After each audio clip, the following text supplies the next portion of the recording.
कहानी की शुरुआत मारिया नाम की लेडी से शुरू होती है, जो अपने दोनों बच्चों के साथ क्रिसमस ट्री सजा रही थी। मारिया 40 साल की एक तलाकशुदा लेडी थी और उसके दोनों बच्चे उसके साथ ही रहते थे। ट्री सजाने के बाद वो रसोई के काम करने लगी थी, क्योंकि आज उसके घर क्रिसमस पार्टी होने वाली थी। इसी बीच मारिया का पति नॉर्मन और उसकी लवर भी मारिया के घर आ जाते हैं। नॉर्मन भी यहाँ पार्टी में हिस्सा लेने आया था, ताकि अपने बच्चों के साथ वक्त बिता सके। कुछ देर बाद पार्टी शुरू हो जाती है। इस पार्टी में मारिया के रिश्तेदारों के साथ साथ उसके दोस्त भी शामिल थे। मारिया की सबसे करीबी दोस्त सितारा थी और वो मारिया से बातें कर रही थी। सितारा से बातें करने के बाद मारिया अपनी बाकी दोस्तों से भी मिलती है और फिर सभी पार्टी का मजा लेने लगते हैं। पार्टी खत्म होते ही सभी मेहमान चले गए थे और मारिया फिर से काम करने लगी थी। अगली सुबह मारिया के दोनों बच्चे छुट्टियां बिताने नॉर्मन के साथ चले जाते हैं। बच्चों के जाते ही मारिया अपनी दोस्त सितारा के पास आ गई। मारिया का आज जन्मदिन था, इसलिए सितारा उसे एक तोहफा देती है। तोहफे में हवाई शहर का ट्रिप था। मारिया और सितारा 3 दिनों के लिए हवाई जाने वाली थी। वैसे भी मारिया को हवाई बेहद पसंद था, क्योंकि वो समुद्र किनारे बसा शहर था। घर आते ही मारिया नॉर्मन को बता देती है कि मैं कल 3 दिनों के लिए हवाई जा रही हूँ। अगले दिन मारिया एयरपोर्ट पर सितारा का इंतजार कर रही थी। सितारा जल्दी जल्दी उसके पास आकर कहती है कि कल रात मेरी माँ की तबीयत काफी खराब हो गई, इसलिए मैं हवाई नहीं जा सकती। उसकी बात सुनकर मारिया भी जाने से इनकार कर देती है, लेकिन सितारा उसे समझाती है कि तुम्हें वहाँ जरूर जाना चाहिए। सितारा के जोर देने पर मारिया अकेली ही हवाई जाने लगती है। वैसे मारिया काफी बोलने वाली लेडी थी, इसलिए जहाज में भी उसका मुंह बंद नहीं होता। कुछ घंटों बाद मारिया हवाई पहुंच जाती है और होटल वाले उसका जोरदार स्वागत करते हैं। सितारा ने ही उसके लिए होटल बुक किया था। मारिया को अपना कमरा बेहद पसंद आ गया था और कमरा देखने के बाद वो बाहर के नजारे देखने लगी। कुछ देर बाद जब मारिया बीच पर थी तो उसके पास गिब्स नाम का लड़का आता है। गिब्स सर्फ की ट्रेनिंग देने वाला था। वो मारिया को भी ट्रेनिंग देना चाहता था। मारिया के यहाँ कहते ही गिब्स उसे ट्रेनिंग देने लगा। मारिया पहली बार सर्फिंग कर रही थी, इसलिए उसे ट्रेनिंग की जरूरत थी। ट्रेनिंग के कारण दोनों काफी करीब आ गए थे, इसलिए दोनों बैठकर बातें करने लगे। मारिया ने गिब्स को अपने बारे में सब बता दिया था, जिसके बाद गिब्स उसे बताता है कि मैं एक अनाथ लड़का हूँ और इसी शहर में पला बड़ा हूँ। एक दूसरे को जानने के बाद दोनों एक दूसरे का पानी निकालने लगे। मारिया काफी समय से प्यासी थी और गिब्स ने उसकी प्यास बुझा दी थी। अगले दिन मारिया सितारा को फोन करती है और उसे गिब्स के बारे में सब बताने लगती है। इसी बीच गिब्स उसके कमरे में आता है और उसे तैयार होने को कहता है। जल्दी ही दोनों पास वाले जंगल में घूमने लगे। जंगल में एक झरना भी था। दोनों पहले उसमें नहाते हैं और फिर एक दूसरे का पानी निकालने लग जाते हैं। पूरा दिन घूमने फिरने के बाद गिब्स मारिया को अपने घर ले आता है और मारिया उसका घर देखकर काफी खुश होती है। मारिया को अपना घर दिखाने के बाद दोनों फिर से होटल में आ जाते हैं और फिर से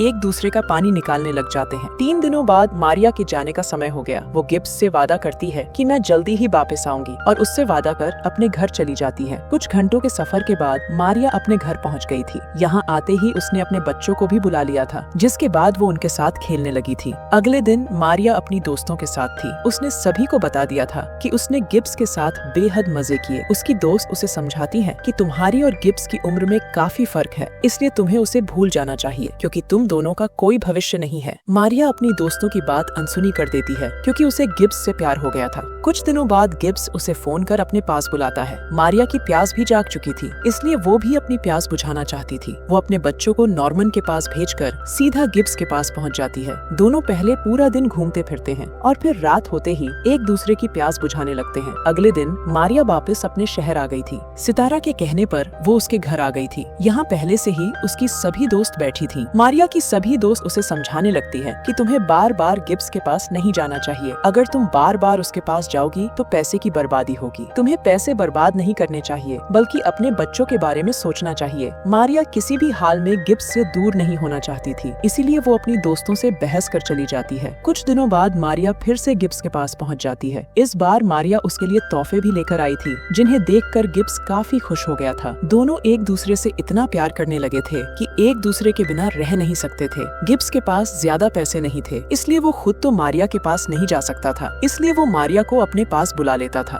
मारिया के पास ठीक ठाक पैसे थे, इसलिए वो ही गिब्स से मिलने आ जाती थी। वैसे मारिया इस बार 7 दिनों के लिए गिब्स के पास आई थी, ताकि गिब्स अच्छे से उसकी प्यास बुझा सके। हमेशा की तरह दोनों पूरा दिन घूमते फिरते और रात होते ही मजे करने लग जाते। तीसरे दिन जब दोनों मजे कर रहे थे, तभी मारिया को नॉर्मन का फोन आता है। मारिया की बेटी को चोट लगी थी, इसलिए नॉर्मन इस वक्त अस्पताल में था। वो ये बात जब मारिया को बताता है तो मारिया गिब्स से विदा लेकर अपने घर की तरफ भागती है। कुछ ही घंटों बाद मारिया अस्पताल में पहुंच जाती है। नॉर्मन उससे पूछता है कि तुम किस साले के साथ थी। मारिया उसे गिब्स के बारे में बताकर अपनी बेटी के पास आ जाती है। मारिया की बेटी सीढ़ियों से गिर गई थी, जिस कारण उसकी बाजू टूट गई थी। कुछ ही दिनों बाद मारिया अपनी बेटी को लेकर अपने घर आ जाती है। मारिया ने फैसला कर लिया था कि अब से वो अपने बच्चों को ज्यादा से ज्यादा समय देगी। ऐसे ही एक दिन जब गिब्स उसे फोन कर अपने पास बुलाता है तो वो उसे मना कर देती है। वो उसे समझाती है कि तुम्हारे कारण मैं अपने बच्चों से दूर हो गई थी, लेकिन अब मैं ये गलती दोबारा नहीं करूंगी। मारिया ने गिब्स से रिश्ता तोड़ लिया था, जिस कारण गिब्स भी काफी उदास हो गया था।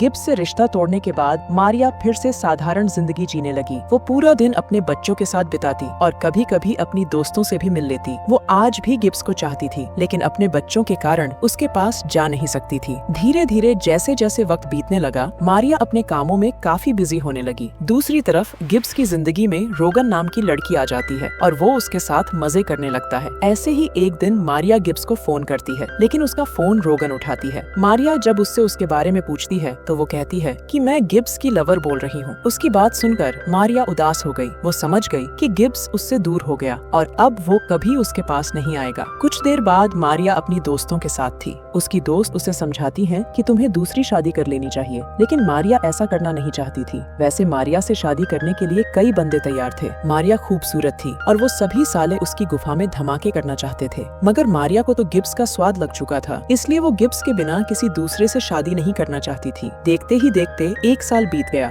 मारिया एक बार फिर से क्रिसमस पार्टी करने जा रही थी और उसके सभी दोस्त भी उसके पास आ जाते हैं। सभी को अपने घर में देखकर मारिया बेहद खुश थी। इसी बीच दरवाजे पर आहट होती है। मारिया जब देखती है तो उसे अपने सामने गिब्स नजर आता है। गिब्स को देखकर मारिया पहले तो हैरान होती है, लेकिन फिर खुद को संभालकर उसे गले से लगा लेती है। दोनों एक दूसरे से मिलकर काफी खुश हो गए थे। गिब्स को यहाँ देखकर सितारा भी काफी खुश थी और उसके साथ साथ मारिया की बाकी दोस्त भी खुश थीं। गिब्स की लवर रोगन भी उसके साथ आई थी। वो मारिया से मिलकर कहती है कि गिब्स तुमसे बेहद प्यार करता है और उसकी बात सुनकर मारिया बेहद हैरान होती है। जल्दी ही सभी मिलकर पार्टी मनाने लगे। पार्टी के बाद सभी मिलकर मूवी देखने लगे। मूवी देखते देखते मारिया सभी के लिए खाने का इंतजाम करने रसोई में आती है। इसी बीच गिब्स उसके पास आकर पहले उसे तोहफा देता है और फिर कहता है कि मैं तुमसे शादी करना चाहता हूँ। मारिया उससे कहती है कि साले तुम तो रोगन के साथ हो। इस पर गिब्स कहता है कि भले ही मैं रोगन के साथ हूँ, लेकिन मैंने उसे पहले ही सब कुछ बता दिया था कि मैं तुमसे शादी करना चाहता हूँ और तुम्हारे बच्चों का बाप बनना चाहता हूँ। ये सुनकर मारिया कहती है कि हम दोनों की उम्र में काफी फर्क है, क्या फिर भी तुम शादी के लिए तैयार हो? गिब्स कहता है कि मेरे लिए उम्र सिर्फ एक नंबर है, क्योंकि यहाँ प्यार होता है, वहाँ उम्र मायने नहीं रखती। गिब्स की बात सुनकर मारिया इतनी खुश होती है कि वो उसे चूमने लग जाती है। कहानी के आखिर में मारिया गिब्स से शादी कर लेती है और बच्चों समेत उसके शहर में ही रहने लग जाती है। इसी के साथ इस कहानी का यही अंत हो जाता है। हमारी वीडियो देखने के लिए बहुत बहुत धन्यवाद। अगर आप ऐसी ही वीडियोस के दीवाने हैं तो प्लीज मेरे चैनल को जरूर सब्सक्राइब करें। मिलते हैं अगली वीडियो में, तब तक के लिए नमस्कार।